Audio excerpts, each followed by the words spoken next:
আজকে আমাদের আলোচ্য বিষয় হচ্ছে রসায়ন অর্থাৎ কেমিস্ট্রি সম্পর্কে।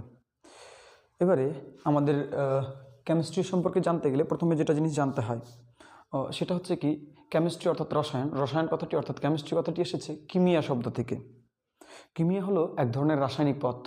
আগের যুগে, আজ থেকে প্রায় 3000 বছর আগে, মিশরীয়ানরা এক ধরনের বিশেষ রাসায়নিক পদার্থর মাধ্যমে শরীরে মৃতদেহদের উপরে শরীরের উপরে এক ধরনের বিশেষ রাসায়নিক পদার্থ লাগিয়ে দিত এবং তার উপর ব্যান্ডেজ করে দেওয়া হতো, যার দরুন এখনও পর্যন্ত অনেক শরীর আছে যে শরীরগুলো ঠিক প্রারম্ভিক অবস্থায় আছে কিন্তু জলটল শুকিয়ে রয়েছে।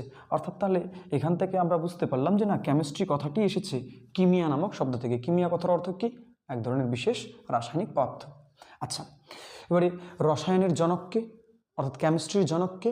কেমিস্ট্রির জনক হচ্ছে ল্যাভোইসিয়র। এগুলো বেসিক ছোট ছোট প্রশ্ন হয়ে থাকে, এগুলোর সম্পর্কে আমি আলোচনা করে দিচ্ছি। তারপরে মেইন কেমিস্ট্রি কেন পড়বো আমরা, এটার সম্পর্কে আলোচনা করা হচ্ছে। আচ্ছা, রসায়নের ভারতীয় জনককে অর্থাৎ আমাদের ইন্ডিয়াতে এর বাপকে অর্থাৎ পিতাকে আমরা বলতে পারি প্রফুল্লচন্দ্র রায়। আচ্ছা, এবারে প্রশ্নটা হচ্ছে কি যে আমরা কেমিস্ট্রি পড়বো কেন? আচ্ছা, কেমিস্ট্রি পড়ার কারণটা হচ্ছে পৃথিবীতে যত সকল পদার্থ আছে। এবারে পদার্থ কাকে বলবো স্যার? পদার্থ মানে কি?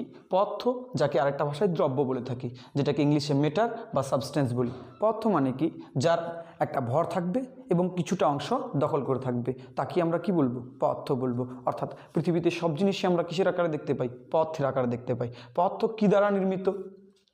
পদার্থ কী দ্বারা নির্মিত সেটার সম্পর্কে অধ্যয়ন করা এবং পদার্থের ভেতরে যতগুলো অণু আছে, অণুগুলো একে অপরের সঙ্গে কীভাবে আকর্ষিত অবস্থায় আছে, এর সম্পর্কে অধ্যয়নটা করাটাকেই আমরা যেই বিষয়ে পাবো সেটা হচ্ছে কি কেমিস্ট্রি। আর এই সম্পর্কেই এই বইটাতে আমাদের আলোচনা করা থাকবে, অর্থাৎ আমরা এটার সম্পর্কে পড়ব। আচ্ছা, এবার এই বিষয়টা হচ্ছে যে পদার্থের সম্পর্কে কী জানতে হবে কেমিস্ট্রিতে আমাদেরকে। পদার্থের ভেতরে যেগুলো অণু আছে, অণুগুলো কীভাবে আকর্ষিত অবস্থায় আছে, কোনো পদার্থকে কি কোনো লিকুইড, কঠিন, তরল বা গ্যাসীয় কোথাও রাখা যাবে কিনা, এর সম্পর্কে আলোচনাটাই এখানে হবে। এবং অণুগুলো একে অপরের সঙ্গে কিভাবে আকর্ষিত অবস্থায় থাকে। এবারে অণুগুলোর ভেতরে যে রয়েছে পরমাণু, এই পরমাণুর সম্পর্কে অধ্যয়ন এখানেই করা হবে।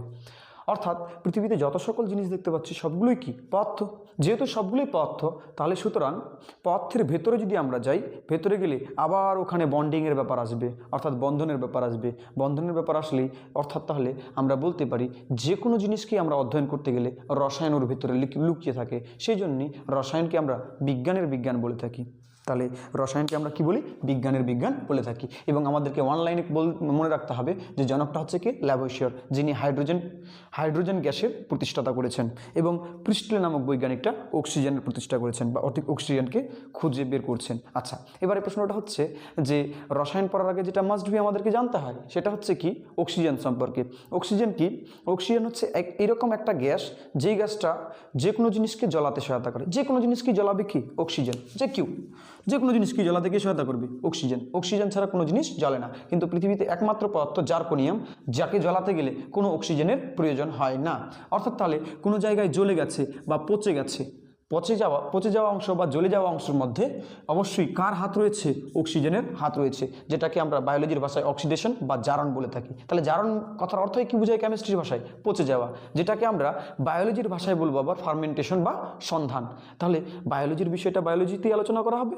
আমরা এখানে বুঝে নিলাম যে না, যে কোনো জায়গায় পচানোর জন্য অক্সিজেনের প্রয়োজন। সেই জন্যই আমরা বাড়িতে আচার টাচার যাবতীয় জিনিসগুলো কি না প্যাকেটিং করে খুব সুন্দর করে রাখতাম, মুখটা ছিপিটা খুব সুন্দর করে বন্ধ করে রাখতাম। আচ্ছা, এবারে আমাদেরকে পড়ার বিষয় হওয়া উচিত সেটা হচ্ছে কি পদার্থ কী, বা পদার্থকে যে নিয়ে ভাববো কীরকম ভাবতে পারি। তো পদার্থকে আমরা দুইভাবে ভাবতে পারি কেমিস্ট্রির অনুসারে যদি আমরা ভাবি। একটা হচ্ছে কি ভৌতভাবে, অর্থাৎ বাইরের দিক থেকে দেখলে। পৃথিবীতে যে কোনো পদার্থকেই যদি আমরা বাইরের দিক থেকে দেখি, তো বাইরের দিক থেকে দেখলে 3 রকমভাবেই দেখতে পাচ্ছি রিয়ালিতে। কি?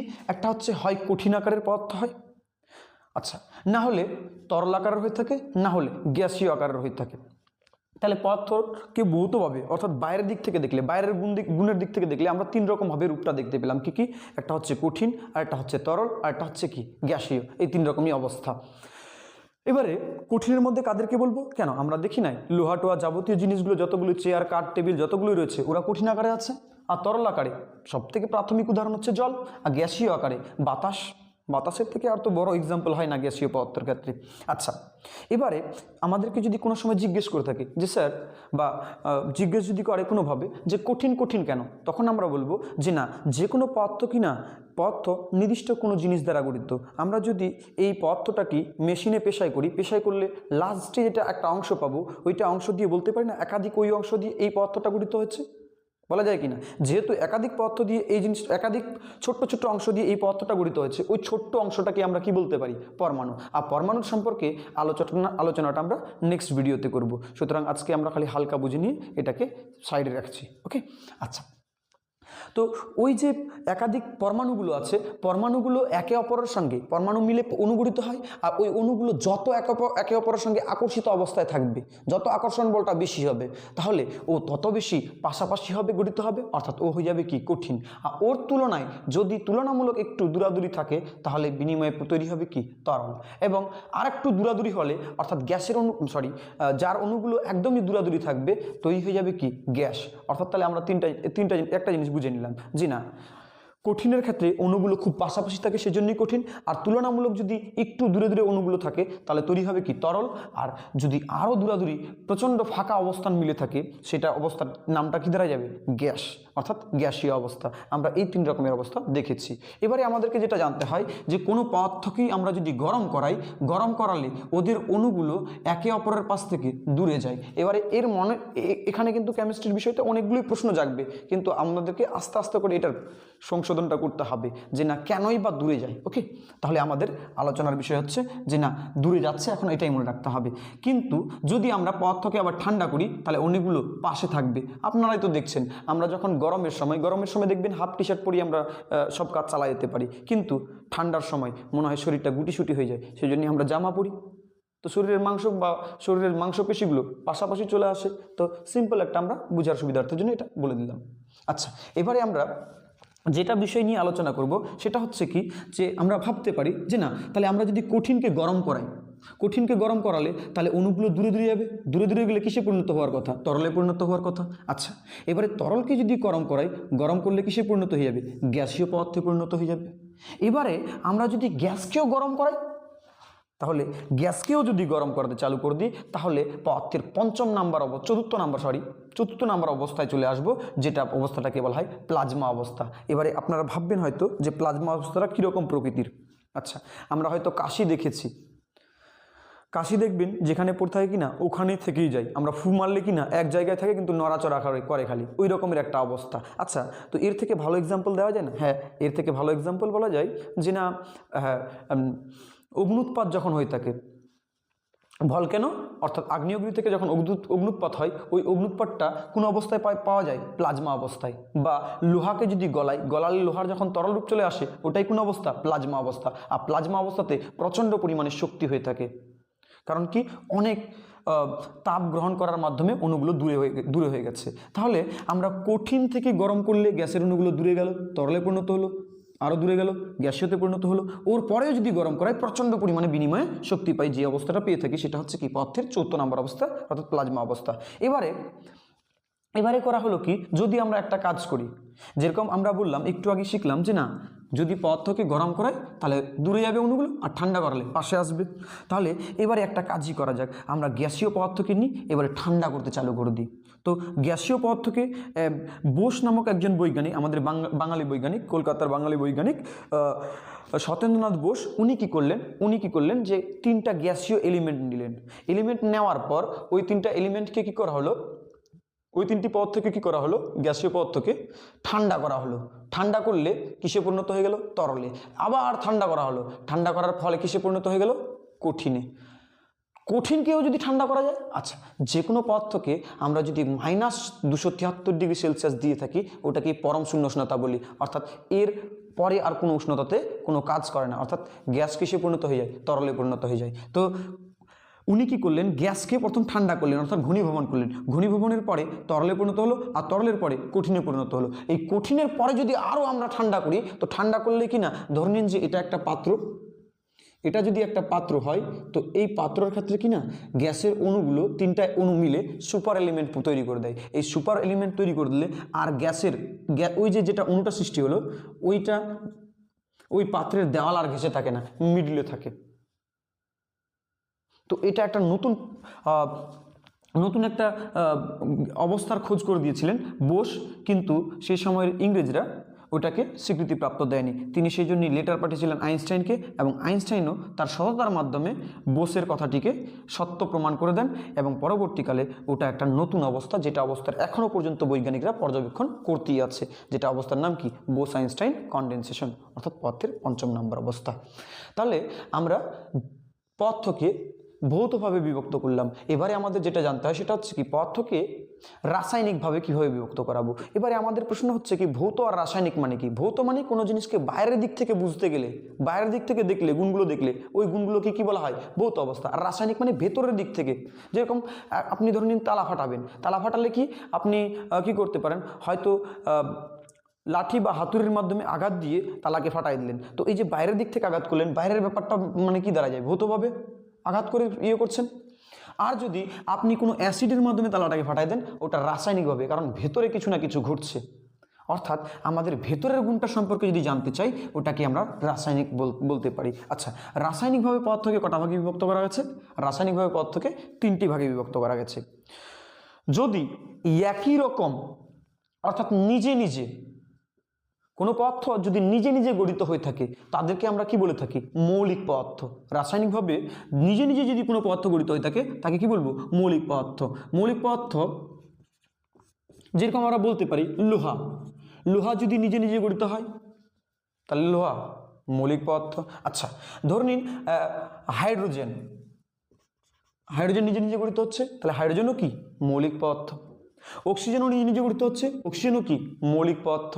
এই মৌলিক পদার্থকেই শর্টকাটে মৌল বলা হয়। মৌলিক পদার্থকেই শর্টকাটে কি বলা হয়, মৌল বলা হয়। এবং পৃথিবীতে টোটাল মৌলের সংখ্যা আমরা যদি দেখতে চাই, তাহলে সব থেকে ভালো এক্সাম্পল কি, আমরা পিরিয়ডিক টেবিল দেখলেই সব মৌল পদার্থগুলোকে দেখতে পাবো। টোটাল পৃথিবীতে মৌলিক পদার্থের সংখ্যা আমরা পেয়ে থাকবো 118টি।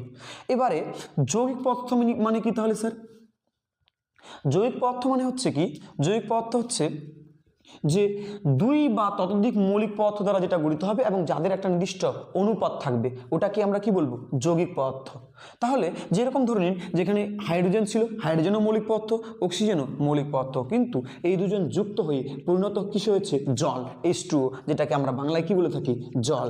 জল তাহলে একটা কি, যৌগিক পদার্থ, এবং এরা নির্দিষ্ট অনুপাতে আছে।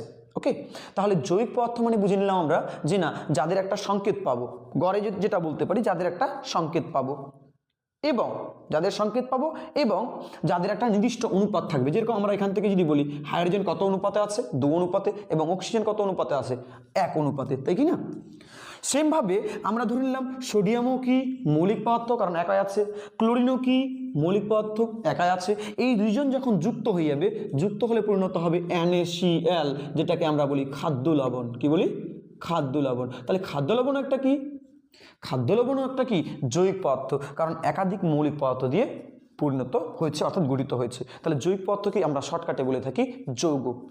এবারে যদি আমরা বলি যে তাহলে স্যার মিশ্র পদার্থ মানে কি? মিশ্র পদার্থ মানে কিছুই না, একাধিক মৌলিক পদার্থ দ্বারা গঠিত হবে বা একাধিক যৌগিক পদার্থের উপস্থিতি থাকবে, কিন্তু যাদের কোনো নির্দিষ্ট অনুপাত থাকবে না। আমরা ঠিক অনুপাতে বলতে পারি না যে কত অনুপাতে হাইড্রোজেন আছে, কত অনুপাতে অক্সিজেন আছে, কোন গ্যাস বা কোন পদার্থ কি অনুপাতে আছে, বলা মুশকিল। যখন বলতে পারবো না, ওই রকমের পদার্থকে আমরা কি বলবো, মিশ্র পদার্থ। আপনারা এর এক্সাম্পল চাচ্ছেন তো? আচ্ছা, এক্সাম্পল দেওয়া হচ্ছে। সব থেকে বেটার উদাহরণ কি, এক্সাম্পল কি, বায়ু, অর্থাৎ যেটাকে আমরা বলতে থাকি বাতাস। আচ্ছা, আপনারা বলতে পারবেন কি বাতাসের সংকেতটা কি যেন? বাতাসের ঠিক সংকেত বলা যায় না। বাতাসের ক্ষেত্রে আমাদের পৃথিবীর যেটা একদম প্রথম দিকে আছে, অর্থাৎ ট্রোপোস্ফিয়ারে 3 রকমের বাতাসের উপস্থিতি সব থেকে বেশি দেখতে পাই, তাই কি না? একটা হচ্ছে কি নাইট্রোজেন, অক্সিজেন, আর একটা কার্বন ডাইঅক্সাইড। তো এদের ক্ষেত্রে আমরা বুঝতে পারছি যে না আছে, কিন্তু এদের ক্ষেত্রে কোন অনুপাতে আছে, কীরকম আছে, এটা বলা যাবে কি, বলা যাবে না। সেই জন্য একে কি বলবো আমরা, মিশ্র পদার্থ। আরও এক্সাম্পল যদি আমরা নিতে চাই, তাহলে ভালো এক্সাম্পলের মধ্যে কি হতে পারে, আমরা নিয়ে নিই খিচুড়ি।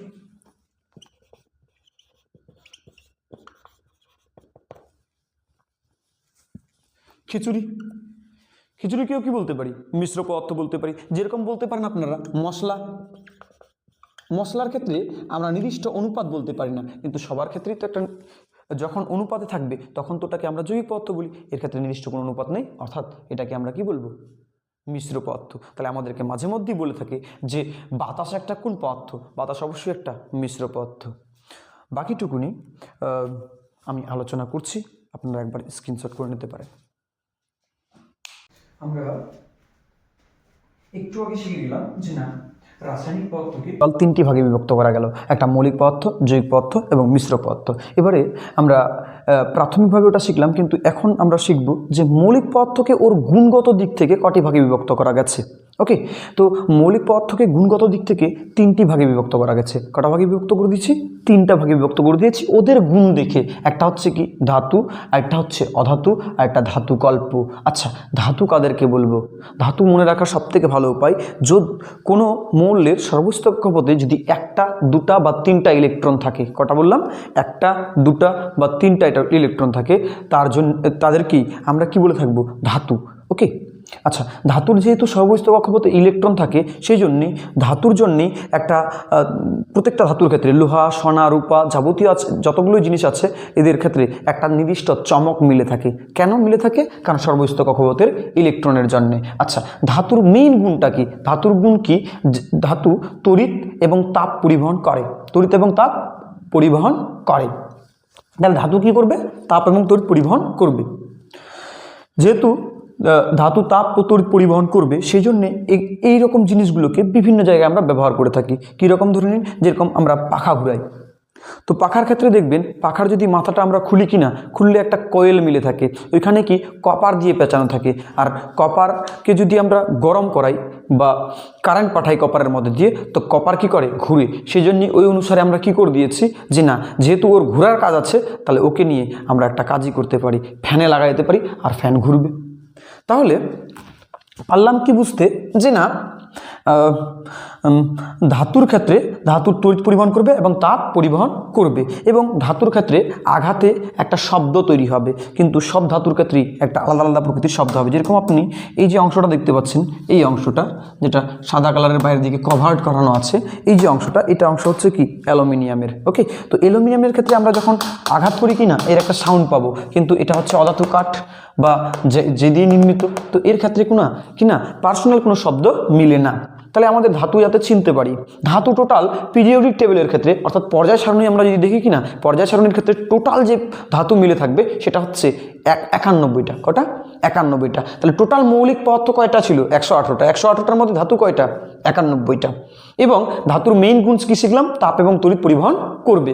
আচ্ছা, তাহলে ধাতুর যতগুলো জিনিস হবে তাদেরকে আমরা কি বলবো? ধাতুর জিনিসগুলোকে আমরা বলে থাকি ইলেকট্রিকের জিনিস। কিসের বলে থাকি? ইলেকট্রিকের জিনিস। ওকে, এবং আমরা যদি দেখি সোনা, রূপা এবং প্লাটিনাম, এরাও তড়িৎ পরিবহন করে, এবং সবথেকে বেশি তড়িৎ পরিবহন করতে পারে কে? রূপা। সবথেকে বেশি তড়িৎ পরিবহন করতে পারবে রূপা, এবং তাপও পরিবহন করে থাকে রূপা। তাহলে সবথেকে বেশি তড়িৎ পরিবহন করবে রূপা। আচ্ছা, আমাদের ধাতুর সম্পর্কে তাহলে আলোচনা করা হয়ে গেল। তাহলে ধাতুর মধ্যে ধাতুর যতগুলো জিনিস নিতে যাবো, ওগুলো জিনিসগুলোকে কি বলে থাকবো? ইলেকট্রিকের জিনিস। কার জিনিস? ইলেকট্রিকের জিনিস। আচ্ছা, এবারে আমাদের জানতে হয় অধাতু। অধাতু মানে কি? অধাতু কি আমরা ইংলিশে বলে থাকি নন মেটাল। অধাতুকে ইংলিশে কি বলি? নন মেটাল। আচ্ছা, নন মেটাল সাধারণত তড়িৎ এবং তাপ পরিবহন করে না। তড়িৎ এবং তাপ পরিবহন করে না। যেহেতু তড়িৎ এবং তাপ পরিবহন করে না, সেই জন্যে এদের আমরা বাইরের কক্ষপথে আমরা দেখতে পাবো ইলেকট্রন সংখ্যা 5, 6 এবং 7। তাহলে যেসব পদার্থের ক্ষেত্রে বা যেসব মৌলের ক্ষেত্রে আমরা 5, 6, 7 সর্বোচ্চ কক্ষপথে ইলেকট্রন দেখতে পাবো, তাদের গুণ কি হবে? অধাতু। ওরা তড়িৎ এবং তাপ পরিবহন করবে না। কিন্তু এরও ব্যতিক্রম রয়েছে, যেরকম গ্রাফাইট তাপ এবং তড়িতে সুপরিবাহী, তাপ তড়িৎ পরিবহন করতে পারে। অর্থাৎ নন মেটাল তড়িৎ এবং তাপ পরিবহন করতে পারছে না। এর আঘাতে বর্ধনশীল হয় না, মানে বাড়ে না। এর বিভিন্ন রকমের গুণের মধ্যে এইসব গুণ। আচ্ছা, ভালোই হয়েছে তাহলে। যেরকম অক্সিজেন ধরে নিন, অক্সিজেন একটা কি? অধাতু। অক্সিজেন যেহেতু অধাতু, তাহলে অক্সিজেন তড়িৎ পরিবহন বা তাপ পরিবহন করবে না। আচ্ছা, ধরে নিন যে না, অক্সিজেন যদি তাপ পরিবহন বা তড়িৎ পরিবহন যদি করতো, তাহলে যদি অক্সিজেন তড়িৎ পরিবহন করতো, কি ঘটনাটা হতো? যদি আপনার পার্শ্ববর্তী কোনো যদি সকেট থাকতো, ওই সকেটের মধ্যে অবশ্যই কে যেত? বাতাস রয়েছে সারা পৃথিবী জুড়ে, তো সকেটের মধ্যে কে যেত? অক্সিজেন যাওয়ার পর আপনার নাকের মধ্যে দিয়ে যখন যেত কিনা, আপনার নাককেই ফাটা যেত। তাহলে বিষয়টা কি দাঁড়া যাচ্ছে যে না, অক্সিজেন যেহেতু অধাতু, তড়িৎ পরিবহন করছে না, সেই জন্য তড়িৎ পরিবহন করে না, অর্থাৎ আমরা বেঁচে যাই। এবারে ধাতুকল্প কাকে বলবো? ধাতুকল্প কাকে বলবো? ধাতুকল্প বলা হয় যার মধ্যে ধাতু এবং অধাতু দুটারই গুণ রয়েছে। আচ্ছা সরি, একটু অধাতুর ক্ষেত্রে টোটাল 20টা মৌল আমরা দেখতে পাই। অধাতু সংখ্যা কটা টোটাল? পিরিয়ডিক টেবিলে যদি আমরা দেখি 20টা, আর ধাতুকল্পের সংখ্যা টোটাল 60টা রয়েছে। এবং এর ভেতরে কি না এর ধাতু এবং অধাতু দুই রকমেরই গুণ আছে, সেই জন্যই নাম রাখা হয়েছে কি ধাতুকল্প। ইংলিশে কি বলে থাকি? মেটালয়েড। এবং ধাতুকল্প প্রচণ্ড বুদ্ধিমান হয়ে থাকে। ধাতুকল্প প্রচণ্ড বুদ্ধিমান হয়ে থাকে। কীরকম বুদ্ধিমান হয়ে থাকে? ধাতুকল্প যদি আমরা দেখি, দেখলে আমরা খুব সুন্দর করে বুঝতে পারি কীরকম, যে না ধাতুকল্পের ক্ষেত্রে সিলিকন আর জার্মেনিয়াম দেখতে পাবো। সিলিকন কি না, সিলিকন দেখতে পাবেন আমরা কোথায় ব্যবহার করি? আপনারা দেখছেন হয়তো চিপ মোবাইলের চিপের ক্ষেত্রে সম্পূর্ণ তথ্যগুলো কার মাধ্যমে পুডিং করা থাকে? সিলিকনের মাধ্যমে। কারণ সিলিকনের স্মৃতিশক্তি খুব বেশি হয়ে থাকে এবং টাইম টু টাইম কারেন্ট ব্যবহার করে থাকে। যেরকম আপনি যদি বলেন মোবাইলের ক্ষেত্রে যে করেন ফিঙ্গার দেন, ফিঙ্গারের ক্ষেত্রে আপনাকে চিনে নেয় কীভাবে? কারণটা হচ্ছে এই ধাতুকল্পের জন্যই। ধাতুকল্প তাহলে পাগলের মতো কারেন্ট দেয় না, অল্প অল্প করে কারেন্ট দেয় এবং চালাকির সহিত কারেন্ট দিয়ে থাকে। অর্থাৎ ধাতুকল্পকে আমরা চালাক বলতে পারি। যার মধ্যে সবথেকে বেশি ব্যবহারযোগ্য হচ্ছে কি সিলিকন। সিলিকনের মাধ্যমে এখন আধুনিক প্রযুক্তি খুব সুন্দর করে গড়ে উঠছে। তো যাই হোক, আমরা এখন মৌলিক পদার্থের সম্পর্কে 3টা মৌলিক পদার্থের সম্পর্কে শিখে গেলাম, যে ধাতু কোনটাকে বলবো, অধাতু কোনটাকে বলবো এবং ধাতুকল্প কোনটাকে বলবো। আচ্ছা, ধাতু তড়িৎ পরিবহন করে, সেই জন্য একে বলা হয় কন্ডাক্টর, মানে সুপরিবাহী। পরিবহন করলে পরিবাহী, আর পরিবহন যদি না করতে পারে কুপরিবাহী। তাহলে অধাতুরা কি হয়ে থাকে? কুপরিবাহী। আর ধাতু সুপরিবাহী। তাহলে ধাতু নাম আর কাজ হচ্ছে কি? সুপরিবাহী, পরিবহন করছে। আর অধাতু নাম আর এর কাজ কি? কুপরিবাহী, তাপ বা তড়িৎ পরিবহন করতে পারছে না। কিন্তু ধাতুকল্পর ক্ষেত্রে অল্প অল্প করে কারেন্ট বা তাপ পরিবহন করতে পারে, সেই জন্যে একে আমরা বলে থাকি অর্ধপরিবাহী। কি বলে থাকি? অর্ধপরিবাহী। ইংলিশে সেমিকন্ডাক্টর বলে থাকি।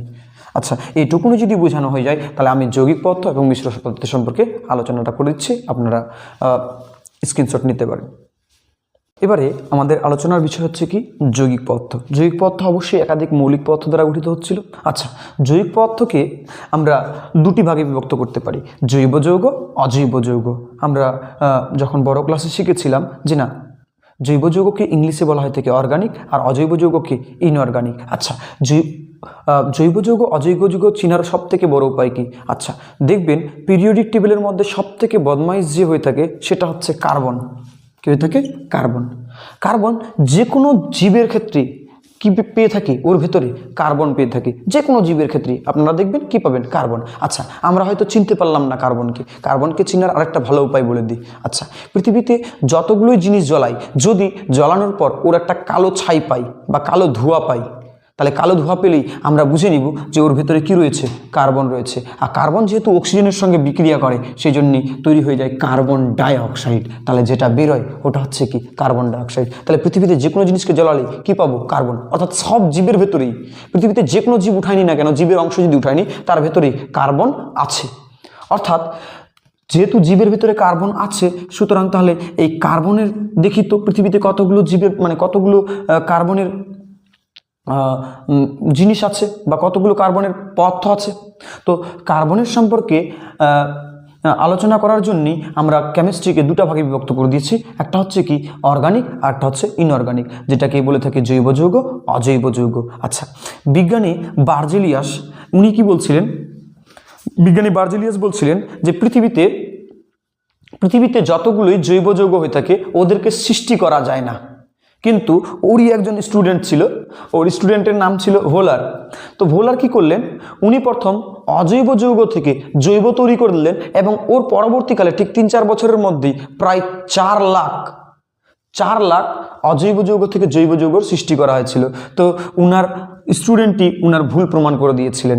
তো আমাদের যেটা আলোচনার বিষয় সেটা হচ্ছে কি, যে না জৈব যৌগ যে আছে, জৈব যৌগের ভেতরে জৈব যৌগ চেনার সব থেকে বড় উপায় কি? ওর ভেতরে কার্বন থাকবে। যেরকম ইউরিয়ার সঙ্গে হচ্ছে NH2CO NH2, এটাই হচ্ছে প্রথম জৈব যৌগ যেটা অজৈব যৌগ থেকে তৈরি করা হয়েছিল, আর যেটার সৃষ্টিকর্তা হচ্ছে ভোলহার।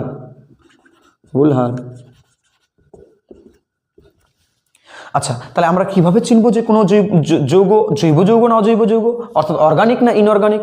চেনার সব থেকে ভালো উপায় যে কার্বন আছে কি না, যেরকম NH2CO NH2 জৈব যৌগ কিনা আপনারাই বলেন, অবশ্যই জৈব যৌগ, কারণ এর ভিতরে কার্বন আছে। CH3COOH যেটা কি আমরা অ্যাসিটিক অ্যাসিড বলি, ইথানোইক অ্যাসিড বা অ্যাসিডিক অ্যাসিড বলে থাকি। তো এই ইথানোইক অ্যাসিড জৈব যৌগ না অজৈব যৌগ? অবশ্যই জৈব যৌগ, কারণ এর ভেতরেও কার্বন আছে।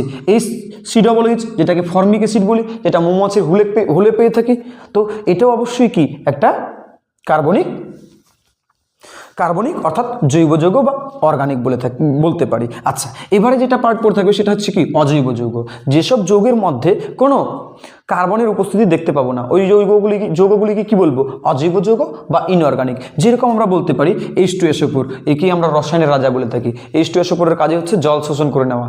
তো এর ভেতরে কি কার্বনের কোনো উপস্থিতি দেখতে পাচ্ছি? অবশ্যই না। যেহেতু এর ভেতরে কোনো কার্বনের উপস্থিতি দেখতে পাচ্ছি না, অবশ্যই তাহলে এটা একটা কি অজৈব যৌগ।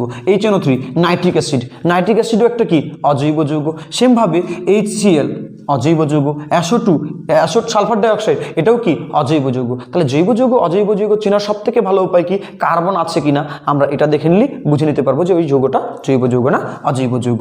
এবারে আপনাদের দেখবেন আপনারা এই জিনিসটা অনেক সময় ভুল করতে পারেন। কীরকম? যেরকম ধরে নিন CO,